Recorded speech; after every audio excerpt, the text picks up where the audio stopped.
In America, 8 out of every 10 citizens report that they feel overly stressed on a day-to-day basis. This could be because of the normal hustle and bustle of American life.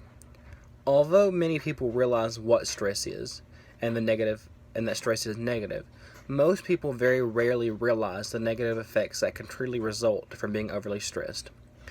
These effects transcribe through age groups. So, in children, the stresses are different, but the results are similar. Children who experience high levels of stress during Children who exhibit high levels of stress during growth and development are linked to several behavior disorders, and they're also at a higher risk for diseases later in life, such as hypertension, diabetes, obesity, cardiovascular disease. And also, extreme short-term stress can result in more explicit diseases and illnesses like PTSD. In teens and adults, the symptoms are very similar. Plus, there's also minor symptoms that often go unnoticed, such as headaches or fatigue, lack of motivation, restlessness. Many things that we brush off as just, oh, it's nothing, it's fine, are actually as a result of stress. There's also an increased risk for diseases such as diabetes, heart disease, and others from having stress. And I have a graph here, if you can see. The ones in the light colored are the percentage of Americans that exhibit this and that exhibit the disease below without having stress, and the dark color is the ones who exhibit the disease and stress.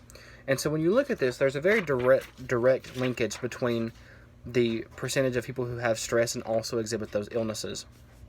The risk for diabetes, heart disease, and obesity could possibly be increased from stress eating or lack of motivation to do exercises or whatever else. And so that's a pretty severe, issue. There's also an increased risk of chronic depression. This could come from feeling overwhelmed, and it can result in prolonged hopelessness. In America, and in the world in general, depression is the number one link to suicide. Therefore, stress makes people far more likely to go through and commit suicide than people who are not stressed. And that's a pretty severe issue that needs to be addressed. There's also a very high linkage between people who exhibit stress throughout their adult and teenage life and people who develop Alzheimer's. So there is a direct linkage between the way the brain works, and you're more likely, if you are stressed out, to develop Alzheimer's when you're an elderly. Hypertension and cardiovascular diseases are far more common among people who are overly stressed, and this creates a direct linkage between stress and serious and fatal symptoms such as death and stroke. Along with hypertension and cardiovascular diseases, there's also insomnia. Insomnia is defined as the inability to fall asleep or feeling restless at night or during normal sleeping hours. Stress often keeps people from falling asleep during these hours, and this seems bad on the face, but it's even worse looking deeper into it, because due to the fact that these people can't sleep at night, there's also less functionability throughout the daylight hours, which results in decreased productivity all around. Along with this, many eating disorders are associated with stress. The most common eating disorder is binge eating, because many people resort to eating during times of stress, and this results in people who develop binge eating disorder. And stress can also cause people to feel disassociated with food, or it causes them to regurgitate food once they've eaten. And this can cause a direct linkage to bulimia and anorexia to stress.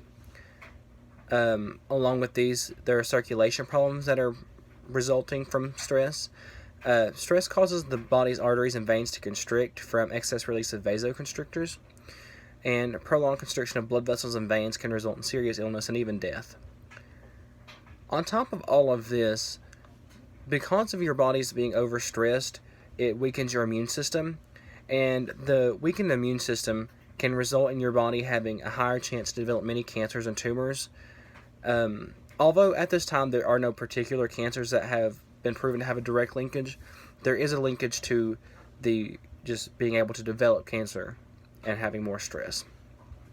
And on top of this, the same disorders that it can cause in children are still open to people, to adults and even elderlies. There are effective techniques to relieve stress, though, and I think that's what people often fail to realize. Breathing techniques, they slow down your heart rate and they give you a sense of grounding during times of panic. Yoga, exercise. There are lots of effective ways to relieve stress, and I think that that is really what America needs to focus on, and the world in general, because stress is really toxic and negative, and we need to focus on how we can alleviate stress in America and how we can cause people to not have to deal with the negative health effects associated with being overstressed. And once that is done, I feel like the stress will be far less and less severe.